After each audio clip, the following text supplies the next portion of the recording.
For decades, a simple, colorful envelope was enough to define the daily lives of millions of Brazilians. All it took was cold water and a pitcher on the table for one name to completely dominate. What juice?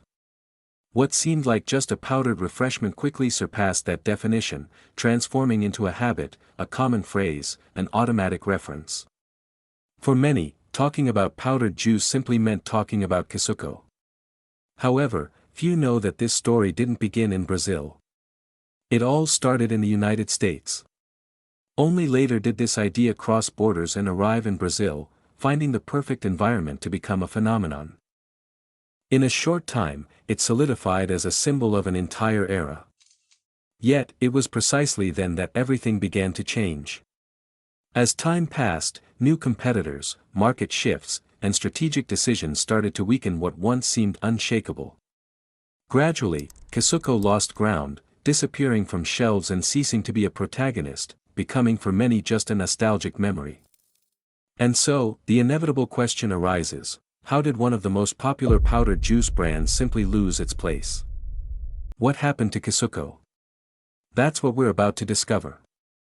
The origin of Kisuco isn't in Brazil. It begins in Nebraska, in the United States, with Edwin Perkins, an entrepreneur who already manufactured and sold various products by mail order. Among them was Fruit Smash, a liquid beverage concentrate sold in bottles. The product worked very well and was widely accepted, but it carried a classic operational problem: glass, being heavy, often broke, leaked, and was expensive to transport. From this limitation, a brilliant idea was born. In 1927, Perkins found a way to remove the liquid part of the concentrate, retaining only the powder, which could be packaged in light, inexpensive envelopes. The product was named Kool-Aid. The logic was quite simple but brilliant: if the liquid made distribution more expensive, the company would let the consumer add the water, transporting only the essential ingredients. In 1928, the product officially entered the market with 6 flavors: cherry, grape, orange, raspberry, lemon, and strawberry. A few years later, during the Great Depression, came the definitive proof that the model had a future. The price of an envelope dropped from 10 to 5 US cents. At that time, Kool-Aid became an affordable small luxury. From then on, the company understood what it had in its hands. In 1931, the Perkins Products Company began to concentrate its efforts on powdered refreshments. In 1953, the brand was sold to General Foods. The following year, Pitcher Man, the smiling pitcher who would later become world famous, appeared in advertisements. The character was a strategic decision, as popular brands need instant recognition, child appeal, and a strong visual identity. The mascot helped transform a cheap powder into a character, a memory, and a source of affection. It was this product, already strengthened industrially and symbolically, that crossed borders and arrived in Brazil. The launch here happened in 1961 by Kibbon, then linked to General Foods. Initially, the name was Quo, with a Q. Later, in the early 1970s, the brand was renamed Kisuco. One of the most widely accepted explanations is that the change helped avoid confusion with a competitor, Refresco, and at the same time reinforced its association with Kibbon. This adaptation was a brilliant commercial move by the Brazilian operation. The product was imported as a concept but needed to appear domestic as a brand. The name Quo was already interesting, but the change to Kisuco made it even better, as it carried rhythm, sonority, and a more intuitive link with the local market. In 1964, the mascot's image began to appear on Brazilian packaging, and in subsequent years, the character would gain even more strength. Jiraiya, as he became known here, didn't just decorate the package. He helped the brand connect with children, mothers, and entire families. Kisuco arrived in Brazil at the perfect moment, as the country and retail were changing, causing household habits to shift as well. And in the midst of this process, a product emerged that was cheap, easy to stock, easy to transport, easy to prepare, and capable of yielding a lot. Kisuco's growth in Brazil was no accident. It happened because the brand identified a real problem and solved it better than almost any other alternative of its time. For many years, soft drinks were not as commonplace as they would later become. In many homes, they were an occasional purchase or a weekend treat. Kisuco offered a key differentiator: just one envelope with water, and suddenly, there was a full pitcher on the table. A single sachet yielded 2 liters.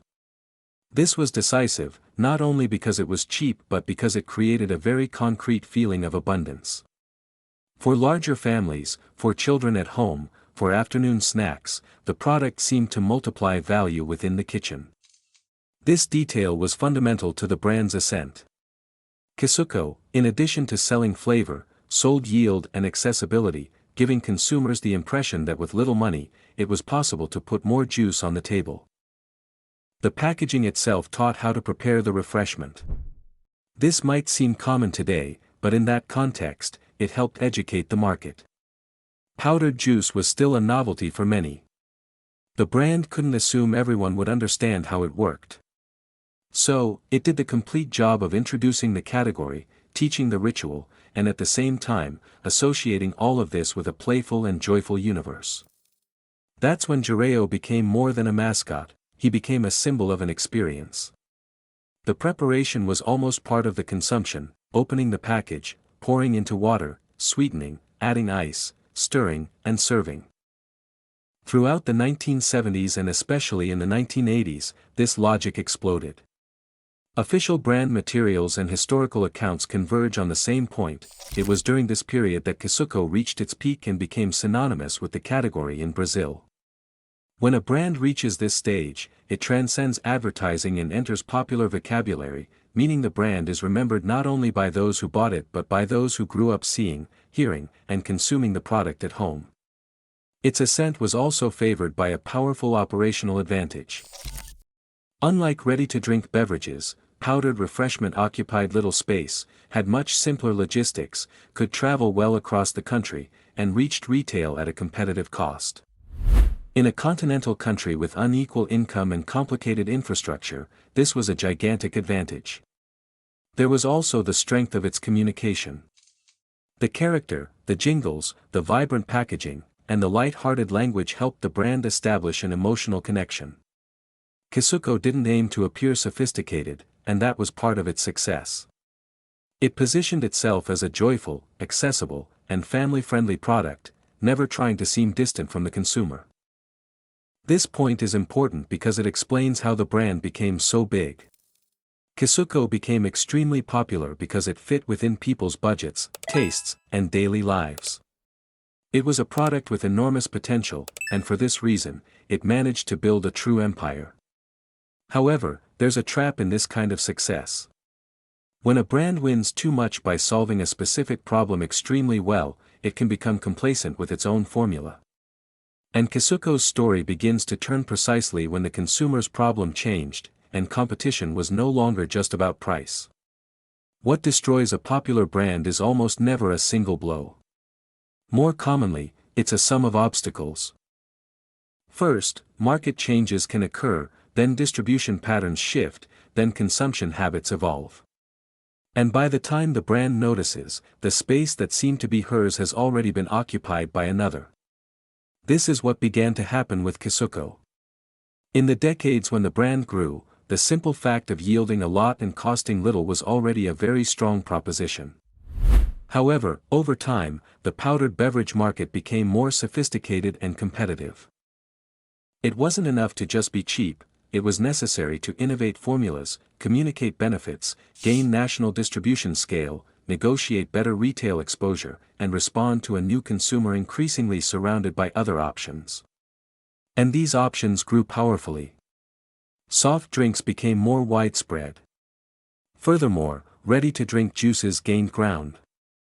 Large supermarket chains consolidated and gained increasing power over shelf space, product mix, and visibility. At the same time, the powdered refreshment sector entered a phase of brutal concentration around brands that were more aggressive in investment and execution. No competitor symbolizes this better than Tang. In 2013, the brand was already described as the absolute leader in the category in Brazil and had entered the group of global brands worth over $1 billion of then Kraft Foods, later Mondelez. 3 years later, Tang was present in 70% of Brazilian households. In 2022, Mondelez stated it held 50% of the powdered beverage market share, with 43% attributed to the Tang brand. These numbers don't just serve to praise a rival. They help measure the size of the competitive siege that formed around Kisuco. What was once an emerging category turned into an arena dominated by scale, investment, research, distribution, and massive marketing. Kisuco even tried to keep up with some changes. There were already sweetened versions, mascot updates, and modernization efforts. However, over time, the brand lost its prominence, and this was perhaps the most decisive point of all, because there is an enormous difference between a brand being alive and a brand being a priority. Within large groups, products compete for budget, innovation, space, and commercial focus. When a brand ceases to be central, it doesn't die the next day. It is managed with less energy, less risk, and less ambition. And this usually appears first in retail and only later in public consciousness. In Kisuco's case, the fragility was not just in the product, it was also in the corporate context. Over the decades, the brand passed through an increasingly complex corporate ecosystem, inheriting the legacy of old General Foods and its subsequent transformations. In parallel, the category evolved, and the standard of competition became tougher. The result was a classic mismatch between legacy and adaptation. The brand remained strong in the memory of those who grew up with it. Even being a beloved brand, it still consistently lost space. Consumers began to demand more convenience, more attributes perceived as healthy, even within an industrialized category. Retail began to reward those who delivered volume and promotional strength. Kisuco had a powerful heritage but was anchored in a Brazil that was no longer quite the same. The country that consecrated Kisuco was one way, and the country that emerged later had more alternatives, stronger brands, and a much more professionalized battle for attention. And that's how the disappearance happened, with a progressive withdrawal of relevance. In 2017, a moment arrived that seemed to be the great chance for redemption. Kraft Heinz relaunched Kisuco in Brazil with a new formula. The return happened within the context of a larger expansion of the company in the country. In that same movement, the group announced a new factory in Neurópolis, Goiás, with an investment of 380 million reais. In 2016, according to the company, the Brazilian operation had generated nearly 1 billion reais in revenue. These numbers revealed that Kisuco's return was not a sentimental homage to the past, but rather a portfolio play. The company wanted to grow, expand its presence, and reach more consumers. Ki-Suco made sense in this equation because it carried recognition, affection, and a historical promise of cost-benefit. The return campaign tried to activate precisely this emotional capital. There was a new formula, advertising, and an effort to re-establish connection with the public. In one of the most remembered promotional moves of this phase, the brand used a parody of a children's game by the band Malajo with animated fruits representing the product's flavors in an attempt to translate nostalgia into contemporaneity. However, the return was short-lived. Internal material from Innova, which would later acquire the brand, indicated that this 2017 comeback remained on the market only until the end of 2018, revealing the true extent of the rupture. Kisuco's problem wasn't simply being absent, it was returning without being able to rebuild scale. This is because its reappearance didn't necessarily mean the brand would achieve consistent national distribution. The relative failure of this attempt helps answer the central question of this story: how did such a well-remembered brand disappear? It disappeared because the memory was greater than the commercial muscle available to sustain it in the present. Furthermore, the powdered juice category already had established owners in terms of scale, messaging, and presence. To make matters worse, Kisuco's 2017 return ended up being more tactical than transformational. After this, the story changes again. The brand ended up in the hands of the Brazilian company Innova Foods and returned to the market in 2021. But now, in a different key. No longer as a secondary piece of a gigantic conglomerate trying to reactivate an old memory, but as a nostalgic asset with its own appeal, explored by a company willing to transform it into a living brand again. The discourse of the 2021 relaunch was quite revealing. Innova brought back Jareo, insisted on generational affection, calling the brand a synonym for the category and reinforcing its cost-benefit, fun, and emotional memory.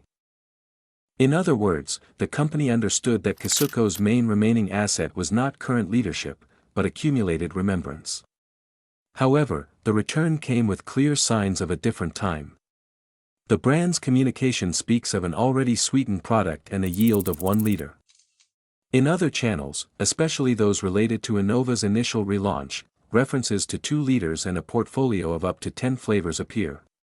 Current official pages mention 9 powdered juice flavors. The Ki-Suco brand today is no longer the empire of decades past. It is a brand under reconstruction, still adjusting its portfolio, channels, and presence. It remains alive and recognizable, but no longer occupies the same dominant place in consumer culture. The return exists, but on a much smaller scale and in an infinitely more congested market. Meanwhile, the product's historical matrix, Kool-Aid, never disappeared from the United States, continuing to exist, evolve, and preserve part of its cultural weight. However, the Brazilian trajectory was different. Ultimately, Kisuco didn't disappear because it ceased to be known, but rather because, despite its recognition, the brand failed to innovate and sustain its operation to continue expanding. Consumers can love the memory of a brand and still buy another due to convenience, price, habit, promotion, availability, or simple market strength. Kisuco was born to solve a logistical problem and grew because it solved the budget concerns of millions of families. Kisuco had its peak in Brazil decades ago, as preparing 2 liters of refreshment with an envelope made economic, emotional, and cultural sense.